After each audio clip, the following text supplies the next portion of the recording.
मैं पत्नी नहीं, एक योजना थी। मेरे पति कॉल काटना भूल गए और मुझे समझ आ गया कि मेरे प्यार की कीमत उनके लिए 200 करोड़ रुपए थी। मेरे पति कॉल काटना भूल गए थे। मैं तुमसे प्यार करती हूँ कहने वाली थी, लेकिन उसकी जगह उनकी आवाज़ सुनाई दी, धीमी मीठी, जैसे वह कोई ऐसा राज बचा रहे हों जो मेरा नहीं था। जान, जब रिया के पापा 200 करोड़ रुपए ट्रांसफ़र कर देंगे, मैं तलाक ले लूँगा, मैं वादा करता हूँ। मुझे लगा जैसे मेरे फेफड़ों के अंदर की हवा कांच बन गई हो। जो आवाज़ जवाब में आई वह मेरी सबसे अच्छी दोस्त नेहा की थी, हल्की, लगभग मनोरंजन से भरी। अगर उसे शक हो गया तो उसे कोई शक नहीं होगा, उसने पूरे विश्वास से कहा। रिया भरोसा करती है। राजेश मल्होत्रा ने उसे लोगों पर यकीन करना सिखाया है। और फिर वह वाक्य आया जिसने मेरी दुनिया 2 टुकड़ों में बांट दी। परफेक्ट, क्योंकि मैं प्रेग्नेंट हूँ। मैंने न रोया न चिल्लाई। मैं वसंत विहार नई दिल्ली स्थित हमारे घर के बेडरूम के किनारे बैठी रही, अपनी अंगूठी को ऐसे देखती हुई जैसे वह उधार की चीज हो। एक साफ गहरी ठंड मेरे भीतर उतर गई।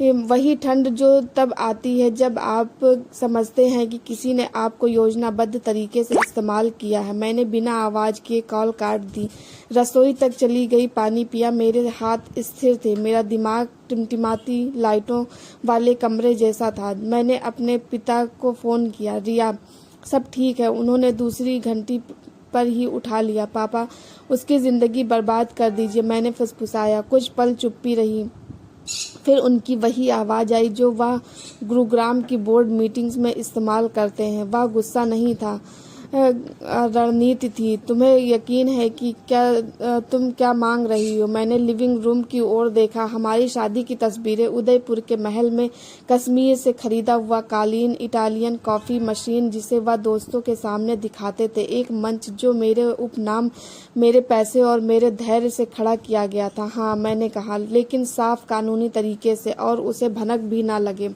तो सुनो, पापा बोले, उसका सामना मत करना। मुझे सबूत, तारीखें और पैसे का पूरा हिसाब चाहिए। ये 20 करोड़ मेरी सीधी इन्वेस्टमेंट है या तुम्हारे जरिए, मेरे जरिए? फैमिली एग्रीमेंट के तहत उसकी कंपनी में निवेश। उन्होंने धीरे से सांस छोड़ी। बहुत अच्छा, इससे हमारे पास लिवरेज है। कल सुबह सबसे पहले मेरे ऑफिस आओ और जो भी सुना है हर शब्द याद रखना। उस फुसफुसाहट को हम केस फाइल बनाएंगे। अगली सुबह मैं वही पत्नी थी। कॉफ़ी बनाई, उसकी टाई ठीक की, गाल पर हल्का सा चुम्बन दिया। आज मीटिंग लंबी है, लंच का इंतज़ार मत करना। ठीक है। दरवाज़ा बंद होते ही मैं कनॉट प्लेस स्थित पापा के दफ्तर पहुंची। उन्होंने मुझे गले नहीं लगाया, सिर्फ खुली डायरी और सटीक सवाल। मैंने सब बताया। जब पैसे मिल जाएंगे, रिया भरोसा करती है, मैं प्रेग्नेंट हूँ। उन्होंने पलक नहीं झपकाई। ये पहला नियम, उस हिस्टेरिकल औरत में मत बदलो जिसकी उसे ज़रूरत है अपनी बेवफाई को सही ठहराने के लिए। दूसरा, सब कुछ दस्तावेज में। तीसरा, पैसे उसकी नाक तक पहुँचने से पहले फ्रिज। उन्होंने अपनी भरोसेमंद वकील अदिति मेहरा को बुलाया, कॉर्पोरेट और फैमिली लॉ विशेषज्ञ। रिया, उन्होंने कहा, आज ही आपके डिवाइस बैकअप होंगे, अकाउंट्स की समीक्षा होगी और बैंक को नोटिस जाएगा कि किसी भी बड़े ट्रांजैक्शन के लिए आपकी फिजिकल सिग्नेचर ज़रूरी होगी। अगर उसने आपको निवेश लाने के लिए इस्तेमाल किया है तो यह सिर्फ तलाक नहीं, संभावित धोखाधड़ी है। ईमेल चेक करते हुए हमें और भी बुरा मिला। मेरे पति ने एक फाइनेंशियल एडवाइज़र को लिखा था, फैमिली अलाइनमेंट और वारिस के साथ स्थिरता निवेशकों के लिए लाभ है। मैं पत्नी नहीं थी, मैं रणनीति थी। और उस रात उसने मैसेज भेजा, डिनर तुम्हारी याद आ रही है। मैं मुस्कुराई। वह मेरे से व्यवहार कर रहा था जैसे उसने पैसे पहले ही अपने दिमाग में खर्च कर दिए हों। शुक्रवार को उसने निवेश का जश्न मनाने के लिए ताज पैलेस होटल चाणक्यपुरी में डिनर रखा। हम पहुंचे, पापा, अदिति और मैं। उसने ग्रोथ, परिवार और भरोसे पर भाषण दिया, पूरा अभिनय। पापा ने गिलास मेज पर रखा। ट्रांसफ़र से पहले कॉन्ट्रैक्ट का एक क्लॉज रिव्यू करेंगे। अदिति ने 2 दस्तावेज रखे, आचरण क्लॉज के तहत निलंबन नोटिस और वित्तीय जानकारी की औपचारिक मांग। वह पीला पड़ गया। यह क्या है? पारदर्शिता, 200 करोड़ रुपए ट्रांसफर करने से पहले की बुनियादी प्रक्रिया। पापा शांत रहे। अनावश्यक तो परिवार से झूठ बोलना है। उसने मेरा हाथ पकड़ना चाहा, मैंने हटा लिया। रिया, मैंने पहली बार उसे बिना प्रेम के देखा। मैंने सब सुन लिया था। मेज पर पूर्ण सन्नाटा था। यह असहज सन्नाटा नहीं था, यह अनजान लोगों का मौन नहीं था, यह उस आदमी का मौन था जिसे अभी अभी समझ आया कि कहानी अब उसके नियंत्रण में नहीं है। क्या सुना तुमने? उसने कोशिश की। उसकी आवाज़ पहली बार छोटी लगी। मैंने बिना पलक झपकाए कहा, तुम्हें कहते सुना कि 200 करोड़ मिलते ही तुम मुझे छोड़ दोगे, और नेहा को कहते सुना कि वह प्रेग्नेंट है। शब्द गुस्से में नहीं निकले, वे साफ निकले, सटीक, जैसे किसी कानूनी बयान का हिस्सा हो। वह पहले इनकार में गया, फिर भ्रम का अभिनय, फिर पुरानी चाल, मुझे ही संदेह में डालना।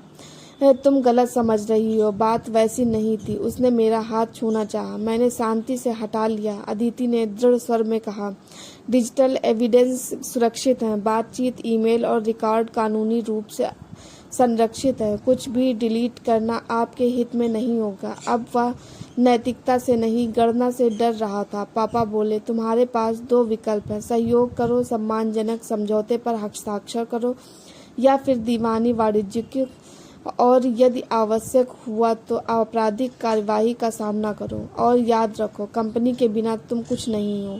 यह धमकी नहीं थी, निदान था। और बच्चा? उसने पूछा। मैंने गहरी सांस ली। वह बच्चा मेरा नहीं है, और वह निर्णय भी नहीं। कोई ड्रामा नहीं हुआ, कोई चिल्लाहट नहीं, सिर्फ बिल। हमने अपनी अपनी हिस्सेदारी चुकाई। उसके हाथ अब स्थिर नहीं थे। उस रात मैं साउथ एक्सटेंशन नई दिल्ली स्थित पापा के घर सोई। सड़कें शांत थी, हवा में रात रानी की खुशबू थी। मैं नहीं रोई, दर्द था लेकिन नियंत्रण में। अगली सुबह हमने औपचारिक रूप से अलगाव की प्रक्रिया शुरू की। क्लॉज सक्रिय हुए, बैंक नोटिफाई हुए, सब कुछ व्यवस्थित, साफ, कोई तमाशा नहीं, सिर्फ कागज, हस्ताक्षर, मोहर। और जब सूरज की रोशनी पापा के स्टडी रूम में सुनहरी रेखाएं खींच रही थी, मैंने शांति से समझा वह सोच रहा था कि पैसे मिलते ही मुझे छोड़ देगा। उसे कभी समझ नहीं आया कि मैं सही समय का इंतजार कर रही थी जाने के लिए, और इस बार कैलेंडर मेरे नियंत्रण में था। दोस्तों, आपको ये कहानी कैसी लगी कमेंट करके ज़रूर बताना। हमारे चैनल पर नए हैं तो चैनल को सब्सक्राइब करना। धन्यवाद।